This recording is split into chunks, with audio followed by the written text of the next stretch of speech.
the Joint Congressional Committee on Inaugural Ceremonies, the Honorable Amy Klobuchar.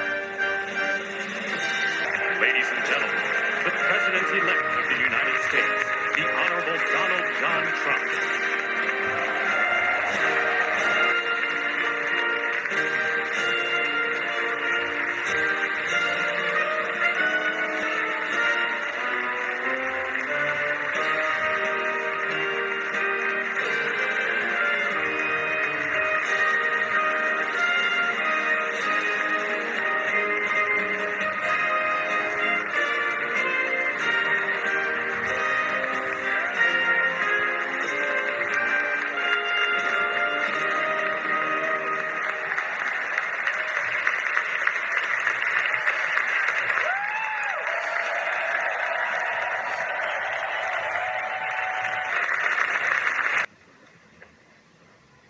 Please welcome the chairwoman of the Joint Congressional Committee on Inaugural Ceremonies, the Honorable Amy Klobuchar. Good morning, everyone.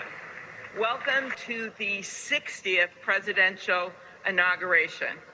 Today, President-elect Trump and Vice President-elect Vance will take their oaths of office, and we will witness the peaceful transfer of power at the heart of our democracy.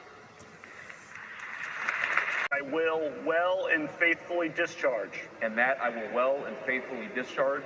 The duties of the office. Congratulations, Mr. Vice President. Please raise your right hand and repeat after me. I, Donald John Trump, do solemnly swear. I, Donald John Trump, do solemnly swear. That I will faithfully execute.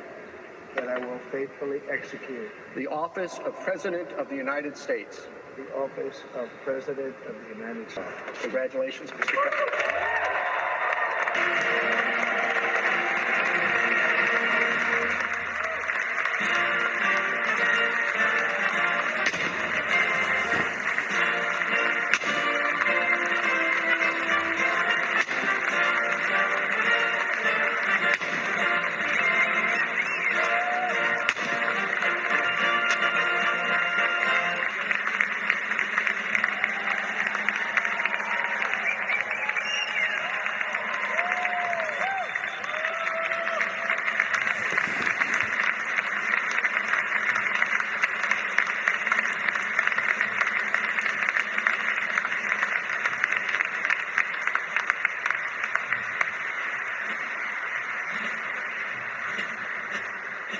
It is my honor and pleasure to and the 47th President of the United States of America, Donald J. Trump.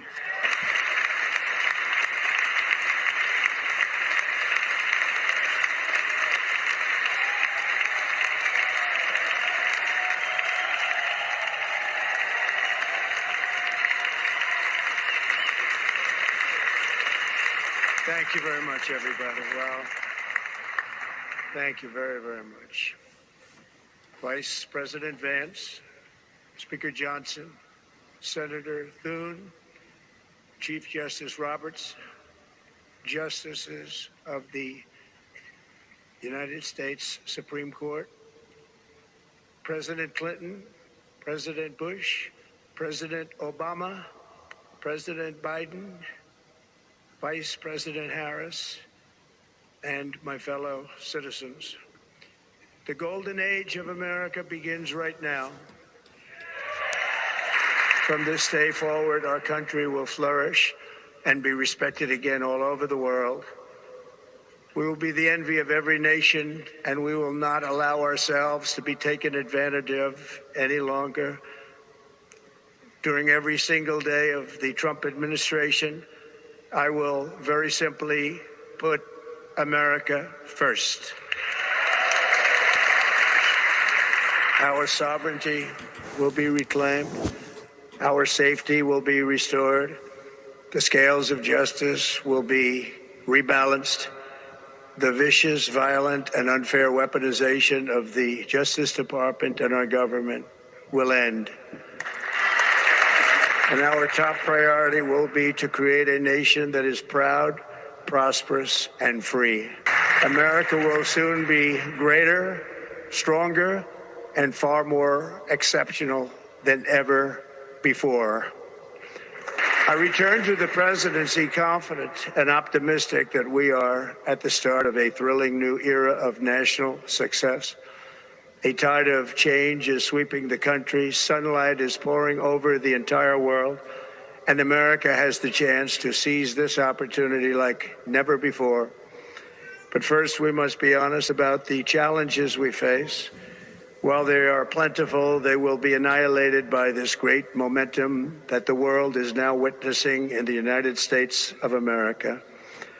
As we gather today, our government confronts a crisis of trust. For many years, a radical and corrupt establishment has extracted power and wealth from our citizens while the pillars of our society lay broken and seemingly in complete disrepair. We now have a government that cannot manage even a simple crisis at home, while at the same time stumbling into a continuing catalog of catastrophic events abroad. It fails to protect our magnificent, law-abiding American citizens, but provides sanctuary and protection for dangerous criminals, many from prisons and mental institutions that have illegally entered our country from all over the world. We have a government that has given unlimited funding to the defense of foreign borders, but refuses to defend American borders or, more importantly, its own people. Our country can no longer deliver basic services in times of emergency, as recently shown by the wonderful people of North Carolina, been treated so badly, and other states who are still suffering from a hurricane that took place many months ago, or more recently, Los Angeles, where we're watching fires still tragically burn from weeks ago without even a token of defense. They're raging through the houses and communities, even affecting some of the wealthiest and most powerful individuals in our country, some of whom are sitting here right now. They don't have a home any longer. That's interesting.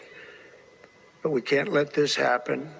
Everyone is unable to do anything about it. That's going to change.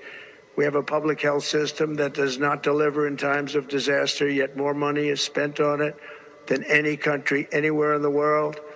And we have an education system that teaches our children to be ashamed of themselves in many cases, to hate our country despite the love that we try so desperately to provide to them. All of this will change starting today, and it will change very quickly. My recent election is a mandate to completely and totally reverse a horrible betrayal and all of these many betrayals that have taken place, and to give the people back their faith, their wealth, their democracy, and indeed their freedom. From this moment on, America's decline is over. Our liberties and our nation's glorious destiny will no longer be denied, and we will immediately restore the integrity, competency, and loyalty of America's government. Over the past 8 years, I have been tested and challenged more than any president in our 250-year history, and I've learned a lot along the way. The journey to reclaim our republic has not been an easy one, that I can tell you. Those who wish to stop our cause have tried to take my freedom and indeed to take my life.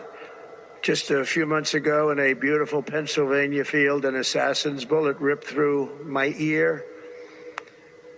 But I felt then, and believe even more so now, that my life was saved for a reason.